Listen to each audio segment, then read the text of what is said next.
বাংলাদেশ গত 7 বছর যাবৎ মিয়ানমার হতে আগত 12 লাখেরও বেশি রোহিঙ্গাদের মানবিক কারণে আশ্রয় দিয়ে আসছে।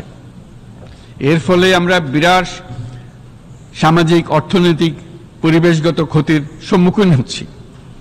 মিয়ানমারের অভ্যন্তরীণ সমস্যা থেকে সৃষ্ট এই সংকট বাংলাদেশ ও আমাদের অঞ্চলের জন্য প্রথাগত ও অপ্রথাগত উভয় ধরনের নিরাপত্তা ঝুঁকির কারণ হয়ে দাঁড়িয়েছে।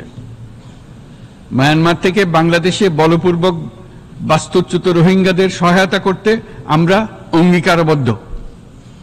আমরা রোহিঙ্গাদের জন্য মানবিক সহায়তা কার্যক্রম চালু রাখা এবং তাদের টেকসই প্রত্যাবর্তন নিশ্চিত করার উদ্দেশ্যে আন্তর্জাতিক সম্প্রদায়ের পর্যাপ্ত সহায়তা অব্যাহত রাখার আহ্বান জানাচ্ছি।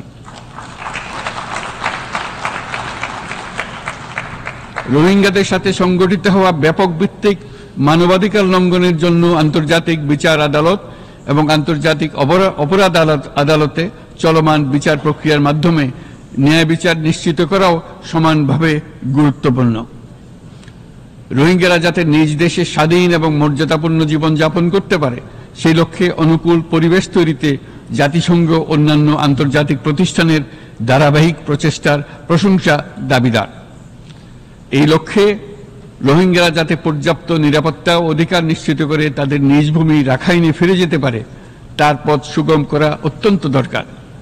মিয়ানমারের প্রতিনিয়ত পরিবর্তনশীল অবস্থা বিবেচনায় রেখে বাংলাদেশ আন্তর্জাতিক সম্প্রদায়ের সাথে একযোগে রোহিঙ্গাদের নিজ দেশে মর্যাদাপূর্ণ টেকসই প্রত্যাবর্তনের জন্য পরিবেশ সৃষ্টিতে কাজ করতে প্রস্তুত।